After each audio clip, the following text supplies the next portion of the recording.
दोस्तों, हम सभी एक दूसरों को देखकर यह सोचते हैं कि हमसे सुखी तो वह है, उसके पास तो घर है, परिवार है, वो कितना खुश है, और मेरे पास तो सिर्फ और सिर्फ दुख है। आखिर असल जिंदगी में सुखी कौन है? आइए इसे एक छोटी सी कहानी के माध्यम से समझते हैं। नमस्कार दोस्तों, बहुत समय पहले की बात है। एक बार एक भिखारी गांव में भीख मांगने के लिए जाता है। भिखारी भीख मांगते मांगते एक किसान के दरवाजे पर पहुंचता है। वह भिखारी किसान के घर का दरवाजा खटखटाता है, लेकिन अंदर से कोई आवाज नहीं आती। दरवाजा खुला होने के कारण वह अंदर की ओर झांकता है, यह देखने के लिए कि कोई घर पर है या नहीं। वह देखता है कि किसान और उसका पूरा परिवार एक साथ बैठकर बात कर रहे हैं। बच्चे किसान के साथ लिपटे हुए हैं, खेल रहे हैं। भिखारी को लगा कि शायद किसी ने मेरी बात पर ध्यान नहीं दिया, इसलिए उसने फिर से आवाज लगाई। जब उसने दूसरी बार आवाज लगाई तो किसान की पत्नी ने सुना और उसके बाद कुछ अनाज लेकर घर से बाहर आई और उसे भीख दे दी। उसके बाद वह भिखारी वहां से चला गया और कुछ आगे चलकर वह यह सोचने लगा कि कितना खुशहाल परिवार है, कितने सुखी हैं ये लोग। परिवार में 2 बच्चे हैं और वे बच्चे पिता के साथ खेल रहे हैं। सब कुछ देखकर कितना अच्छा लग रहा था। काश मेरा भी परिवार होता। किसान का परिवार कितना खुश है, और एक मुझे देखो, दिन भर भीख मांगना पड़ता है, फिर घर आकर खुद से खाना बनाना पड़ता है, और मुझे कितनी परेशानी होती है। इसके बाद वह भिखारी अपने रास्ते निकल गया और किसान के परिवार ने खाना खाया। और खाना खाने के बाद किसान अपनी पत्नी को कहने लगा कि घर खर्च के लिए पैसे नहीं है, बड़ी परेशानी है। साहूकार से 1000 उधार लेना पड़ेगा, पता नहीं वह देगा या नहीं। किसान की पत्नी ने उसे धैर्य रखने के लिए कहा और बोली, आप जाओ, आपको साहूकार पैसे दे देगा। किसान गांव में एक सेठ के पास गया जिसके पास कपड़े की दुकान थी। वह ब्याज पर लोगों को पैसा देता था। किसान ने सेठ से 1000 मांगे, और जब सेठ किसान को पैसा दे रहा था तो उसने देखा कि वहां पैसों का हिसाब लगा हुआ है। किसान जब वहां से निकला तो वह सोच रहा था कि साहूकार कितना खुश है। मैं कहां 500 या 1000 के लिए घबरा रहा हूं, परेशान हो रहा हूं, और इस सेठ के पास 20,000 30,000 का हिसाब चल रहा है। किसान यह सोचते सोचते घर चला गया। सेठ की गांव में छोटी सी कपड़े की दुकान थी। गांव में कपड़े लाने के लिए उसे शहर जाना पड़ता था। वह शहर के एक बड़े दुकान से कपड़ा लाता था। अगले दिन वह सेठ शहर पहुंचा और वहां जो बड़े दुकान के सेठ जी थे उनसे मुलाकात की और उनसे सेठ से कहा कि कपड़ा खरीदना है। बड़े सेठ के पास उसका एक कर्मचारी संदेश आ रहा था कि 1 लाख का फायदा हो गया, 2 लाख का फायदा हो गया, कोलकाता में माल पहुंच गया है, मुंबई में हो गया। ये सब उसको वहां देखने को मिला। जब गांव का सेठ वहां से निकला तो वह सोचने लगा कि हम अपने आप को इस गांव का सबसे बड़ा सेठ मानकर बैठे हैं और 5000 10,000 में खेल रहे हैं। यहां तो लाखों का फायदा हो रहा है। ये सोचते सोचते वह सेठ कपड़े लेकर अपने गांव के लिए रवाना हो गया। इसके बाद बड़े सेठ शहर वाला सेठ के पास उनका नौकर आया और बोला, एक उतार आया है मालिक, 7 लाख का घाटा हो गया है। सेठ जी का दिमाग ठनक गया। तभी दूसरा नौकर आया और बोला, आज आपको दावत में जाना है। अपने जो राय बहादुर साहब हैं उनके यहां दावत है। लॉर्ड साहब आने वाले हैं, आप तैयार हो जाइए। हमने मोटर गाड़ी लगा दी है। सेठ जी दुखी मन से तैयार हुए और गाड़ी में बैठ गए, और कुछ देर के बाद सेठ जी राय बहादुर के घर पहुंच गए। वहां दावत सजी हुई थी, बड़े बड़े सेठ आए हुए थे। सेठ जी के लिए तो बैठने तक की जगह नहीं थी। जैसे तैसे इनको कुर्सी मिली। उसके बाद सेठ जी देखने लगे कि कमिश्नर आ रहा है, कलेक्टर आ रहा है, बड़े बड़े अधिकारी साहब आकर मिल रहे हैं। ये सब नजारा देखकर सेठ जी सोचने लगे कि कहां मैं अपने आप को सेठ मानकर बैठा हूं और कितना खुश हो रहा हूं। सबसे ज्यादा तो सुखी ये हैं, इनके पास बड़े बड़े अधिकारी आते हैं, चाय पीते हैं, हाथ मिलाते हैं, जलवा तो इनका है। इसके बाद सेठ जी राय बहादुर से मिले और उन्हें तोहफा दिया, खाना खाया और अपने घर के लिए रवाना हो गए। राय बहादुर साहब के यहां दावत खत्म हो चुकी थी और इनका सर दर्द होने लगा, क्योंकि इन्हें दिन भर से चिंता थी कि दावत कैसी होगी। जाकर कमरे में लेट गए। नौकर आकर इनकी सेवा करने लगे। जब सर दर्द बढ़ गया तो डॉक्टर बुलाया गया। तभी राय बहादुर साहब के पास एक संदेश आया जिससे मालूम चला कि व्यापार में घाटा हो गया है। अब उनका सर दर्द और भी बढ़ गया। राय बहादुर ने अपने नौकरों से कहा, क्या जिंदगी है, बड़े बड़े अधिकारी को चाय पिलानी पड़ती है, पार्टी रखनी पड़ती है, वह सब करते हैं, इसीलिए हमें भी दावत रखनी पड़ती है, वरना कौन इतना सरदर्द मोल ले। तभी उन्होंने देखा कि खिड़की से एक भिखारी जा रहा था जो अपने हाथ में डंडा लेकर गाना गा रहा था। राय बहादुर साहब ने नौकरों से कहा, देखो, जिंदगी में खुश तो ये है, सुखी तो ये है, इसको कोई चिंता नहीं है, ना घाटे की ना फायदे की। यह वही भिखारी था जो किसान को सुखी मानता था, खुश मानता था। दोस्तों, हर इंसान खुश तो है, लेकिन वह अपने से धनवान व्यक्ति को देखकर दुखी हो जाता है और उसे लगता है कि सिर्फ धनवान व्यक्ति ही खुश और सुखी है। लेकिन धनवान होने के अर्थ यह नहीं कि वह व्यक्ति सुखी भी है। अगर आप जीवन में खुश और सुखी रहना चाहते हैं तो अपने से धनवान की ओर ना देखें, क्योंकि हो सकता है जो जीवन आप जी रहे हो वैसा जीवन पाने के लिए भी कुछ लोग तरस रहे हो। दोस्तों, दूसरी शिख जो हमें इस कहानी से लेनी चाहिए, जो हमें अपने आप से रूबरू करवाती है और हमारी असलियत दिखाती है कि हम जैसे हैं वैसे ही अच्छे हैं। एक छोटे से गांव में एक व्यक्ति रहता था जो पहाड़ से पत्थर तोड़ने का काम करता था। उस व्यक्ति को अपनी जिंदगी से कोई शिकायत नहीं थी। पूरे मेहनत और लगन से दिन भर काम करता और शाम को काम खत्म होने के बाद जो भी पैसा मिलता उसे लेकर अपने घर आता और अपने परिवार वालों के साथ कुछ समय व्यतीत करता था और फिर चैन से सो जाता था। ऐसा करते हुए उसे कई साल बीत गए थे। हर दिन की तरह वह अपना काम खत्म करके घर वापस जा रहा था। रास्ते में चलते चलते उसके मन में एक ख्याल आया कि यह भी कोई जिंदगी है।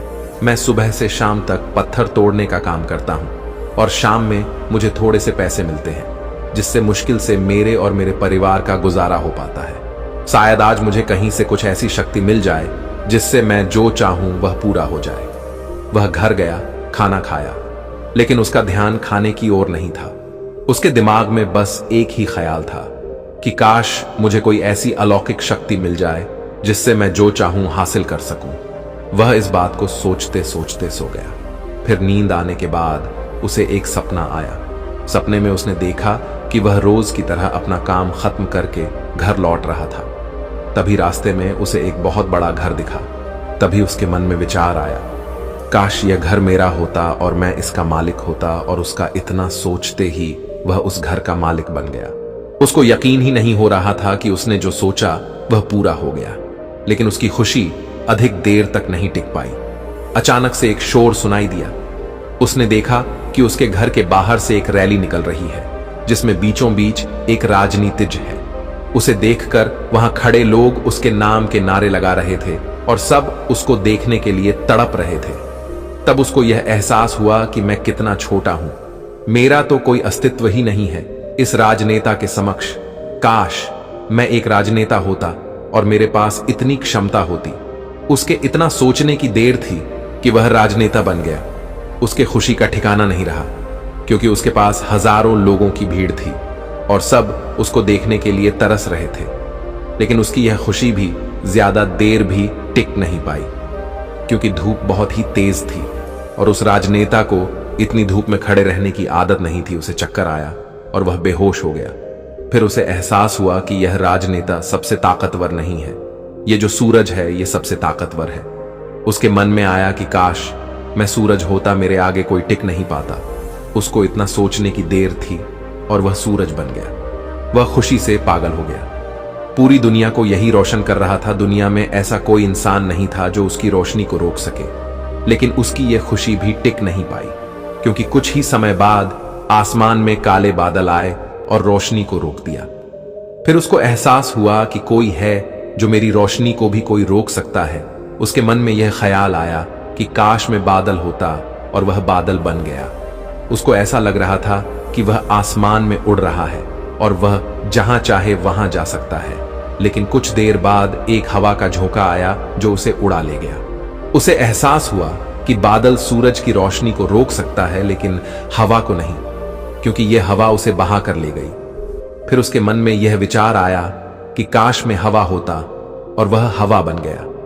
हवा बनने के बाद उसने अपने अंदर एक अलग सी ऊर्जा महसूस की और सोचा कि मैं जिसको चाहूं उसे उड़ाकर ले जा सकता हूं। उसको यह विश्वास होने ही वाला था कि इस दुनिया में सबसे ताकतवर मैं हूं। लेकिन तभी उसके सामने एक पहाड़ आया। उसने पूरी ताकत लगा दी, लेकिन उस पहाड़ को नहीं हिला सका। उसको यह एहसास हुआ कि कोई है जो हवा से ज्यादा शक्तिशाली है, जिसमें हवा को रोकने का भी दम है। फिर उसके मन में यह ख्याल आया कि काश में पहाड़ होता और वह पहाड़ बन गया, लेकिन हर बार की तरह उसकी खुशी ज्यादा देर तक नहीं टिक पाई। एक जानी पहचानी आवाज उसे सुनाई दी और साथ ही साथ उसको दर्द होने लगा, जैसे कि कोई है जो उसे तोड़ रहा है, मार रहा है। तब वह दर्द से चीखने लगा और उसके मन में आया, मैं वह बन जाऊं जो पहाड़ को तोड़ने का दम रखता है। लेकिन इस बार उसकी यह ख्वाहिश पूरी नहीं हुई। वह चीखने लगा, चिल्लाने लगा, अपनी पूरी ताकत लगा दी, लेकिन इस बार वह नहीं बन पाया। उसका दर्द बढ़ता ही चला जा रहा था। उस दर्द के कारण उसकी नींद खुली तो उसके सामने एक शीशा था। उस शीशे में खुद को देखा तो समझ आया कि मैं वह क्यों नहीं बन पा रहा था जो बनना चाह रहा था, क्योंकि कि असलियत में मैं वही हूं। दोस्तों, किसी से कुछ सीखना अच्छी बात है, लेकिन अपना अस्तित्व को भुलाकर किसी और के अस्तित्व को अपना लेना खुद का एवं साथ ही उस ईश्वर रूपी कारीगर का भी अपमान करना होता है, जिसे आपको सबसे अलग बनाया है। हम भूल जाते हैं कि हम सभी में एक ऐसी खासियत होती है जो हम सबको खास बनती है। बस उसे हमें खुद के अंदर तलाश करना होता है। इसलिए आप जैसे भी हैं, आप अच्छे हैं। आपको किसी के भी जैसा बनने की कोई जरूरत नहीं है। आप जैसे भी हैं, सर्वश्रेष्ठ हैं। अगर आपको कुछ बनना है तो अपने आप को पहचाने, अपनी क्षमताओं को पहचाने और अपना श्रेष्ठ संस्करण बने। और तिच्छरी सीख जो हमें इस कहानी से सीखनी चाहिए, एक गांव में एक राजा था जिसने अपने जीवन काल में कई लड़ाइयां जीती और काफी हद तक अपने साम्राज्य का विस्तार किया था, क्योंकि समय के साथ राजा की सूझबूझ और साहस के कारण साम्राज्य बढ़ता गया। राजा या तो अपने शत्रुओं को परास्त करके वहां अपने साम्राज्य का झंडा गाड़ देता था, या फिर शत्रु स्वयं उसके सामने आत्मसमर्पण कर देता था। साम्राज्य के अंदर भी सुख और शांति का माहौल था। लोग बिना किसी डर के खुशी से रहते थे। इसी तरह उनका जीवन अब 56 वर्ष का हो गया था। राजा बहुत खुशी और धूमधाम के साथ रहता था, लेकिन अब वह वयस्क हो चुका था। उसका एक ही बेटा था जिसकी उम्र सिर्फ 16 साल की थी।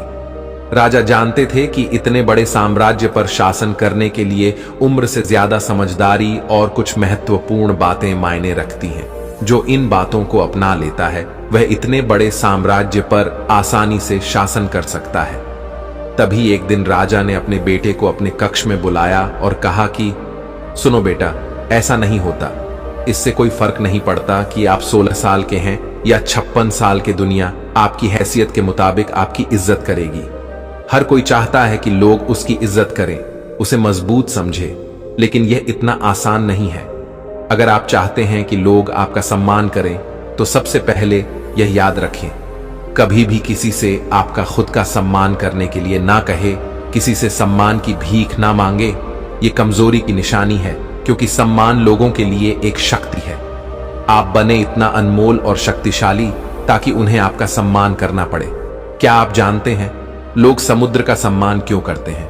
क्योंकि वह किसी को भी उसका सम्मान करने के लिए नहीं कहता है। समुद्र की शक्ति से प्रभावित लोग उसका सम्मान करते हैं, क्योंकि वह शक्तिशाली है। लोगों के मन में समुद्र के प्रति सम्मान के अलावा आपके पास उस तरह की ताकत बनने का कोई और तरीका नहीं है ताकि लोगों को किसी भी स्थिति में आपका सम्मान करना पड़े। इसके लिए आप स्वयं को जीवन के हर पहलू में मजबूत और शक्तिशाली बनाएं। अपना वादा हमेशा पूरा करें, इससे आपको स्वचालित रूप से सम्मान मिलेगा। साथ ही दयालु बने और दूसरों का भी सम्मान करें। ये याद रखें कि हमेशा दूसरों से सीखते रहे। कुछ ना कुछ घटित होता रहता है। आप कभी भी सब कुछ नहीं जान सकते। जीवन की वास्तविक शिक्षा भी वास्तविक जीवन से ही मिलती है। युवावस्था में आप जितनी अधिक चुनौतियों का सामना करेंगे, आप उतने ही अधिक मजबूत बनेंगे। आने वाले समय में आप और अधिक प्रगति करेंगे। ये जीवन का वह समय है जहां आपको लड़कियों के प्यार में नहीं पड़ना है, बल्कि खुद को मजबूत बनाने पर ध्यान केंद्रित करना है। जब आप एक अनमोल और शक्तिशाली व्यक्ति बन जाएंगे, ताकि जब आप बनना चाहे तो यह अपने आप आ जाए। अपने जीवन में बेहतरी लाएं और आगे बढ़ना शुरू करें तो कुछ लोग आपको पीछे खींचने की कोशिश करेंगे। यह लोग आपके मित्र या परिवार में से कोई भी हो सकते हैं, या आपके सपनों का मजाक उड़ाएंगे, या आपको ऐसी आदतें अपनाने के लिए कहेंगे जिससे आपका समय और ऊर्जा बर्बाद होती है, क्योंकि वे आपको आगे बढ़ते नहीं देखना चाहते हैं। वे आपकी प्रगति से ईर्ष्या करेंगे, क्योंकि उनकी कमजोरी और आलस्य के कारण वे काम करने में असमर्थ हैं। वह नहीं चाहते कि आप ऐसा कर सकें। साथ ही लोग आपको पीछे खींच लेंगे, क्योंकि कुछ दोस्ती सिर्फ थोड़े समय के मनोरंजन के लिए बनाई जाती है। इसलिए जब आप उन चीजों को करना बंद कर देंगे तो उनका मजा कुछ समय के लिए कम हो सकता है जो वह आपके साथ बिताते थे। इसीलिए वे आपको पीछे खींचने की कोशिश करेंगे और आपको अपने जैसा बना देंगे। यदि आप सोच रहे हैं कि मुझे इतना त्याग क्यों करना चाहिए, जीवन आराम से जीना चाहिए, इसलिए यह याद रखें कि यदि अपने लक्ष्य के लिए अपनी इच्छा नहीं छोड़ेंगे तो आपको अपने लक्ष्य का बलिदान देना होगा। यदि आप लक्ष्य के लिए हार नहीं मानेंगे और कुछ समय के लिए मौज मस्ती में फंस जाएंगे तो जीवन के अंतिम चरण में आपको पछताना पड़ेगा। राजा ने अपने बेटे से आगे कहा, जब आप लक्ष्य के लिए काम करना शुरू करेंगे तो आपको ऐसे नए लोग मिलेंगे जो आपको समझेंगे और आपको आगे बढ़ने में मदद करने के लिए तैयार होंगे। इसलिए उन लोगों को प्राथमिकता देना शुरू करें जो आपके मूल्यों और लक्ष्यों के साथ संरेख हो। बस उन लोगों से दूर हो जाएं जो आपको रोक रहे हैं और उनके साथ रहकर आपका भविष्य अद्भुत हो। बुरे लोग आपके परिवार के सदस्य और दोस्त भी हो सकते हैं, इसलिए उनसे दूर से ही प्यार करें और अपना प्यार रखें। लक्ष्य पहले, इसके लिए आपको सफल आदतें अपनानी होंगी। कई बार आपको दूसरी जगह जाकर रहना पड़ता है, आपको भी अकेलापन महसूस हो सकता है, लेकिन यह बुरा नहीं है। कुछ समय अकेले रहे अच्छा है, क्योंकि इससे यह समझने में मदद मिलती है कि आप वास्तव में कौन हैं और आप जीवन में क्या हासिल करना चाहते हैं। दोस्तों, यह कहानी हमें सिखाती है कि हर इंसान खुश तो है, लेकिन वह अपने से धनवान व्यक्ति को देखकर दुखी हो जाता है और उसे लगता है कि सिर्फ धनवान व्यक्ति ही खुश और सुखी है। लेकिन धनवान होने के अर्थ यह नहीं कि वह व्यक्ति सुखी भी है। अगर आप जीवन में खुश और सुखी रहना चाहते हैं तो अपने से धनवान की ओर ना देखें, क्योंकि हो सकता है जो जीवन आप जी रहे हो वैसा जीवन पाने के लिए भी कुछ लोग तरस रहे हो। तो अब आपको जवाब मिल गया होगा कि जीवन में हर वह इंसान सुखी है जो अपने से ऊंचे धनवान व्यक्ति की ओर नहीं देखता। हमारे अंदर क्या खूबी है, क्या विशेषता है, यह हम कभी समझ ही नहीं पाते हैं। आज जिसको देखो वह किसी और के जैसा बनना चाहता है, वह किसी और की जिंदगी जीना चाहता है। हर किसी की जिदंगी की एक अलग ही खासियत होती है, बस उसको समझने की और अपनी क्षमताओं को पहचानने की जरूरत होती है। जिस दिन आप अपनी क्षमताओं को समझ जाएंगे, उस दिन से आपके अंदर से किसी और के जैसा बनने का या किसी और का जीवन जीने का जो जिद्द है वह हमेशा के लिए खत्म हो जाएगा और आप अपने जीवन को अच्छे से जी पाएंगे। तो दोस्तों, कैसी लगी आपको ये कहानी, आप हमें कमेंट सेक्शन में जरूर बताना, और अच्छी लगी हो तो इस चैनल को सब्सक्राइब जरूर कर लेना। तो चलिए मिलते हैं ऐसी ही कोई नई कहानी में। तब तक के लिए अपना ख्याल रखें। धन्यवाद और नमो बुद्धाय।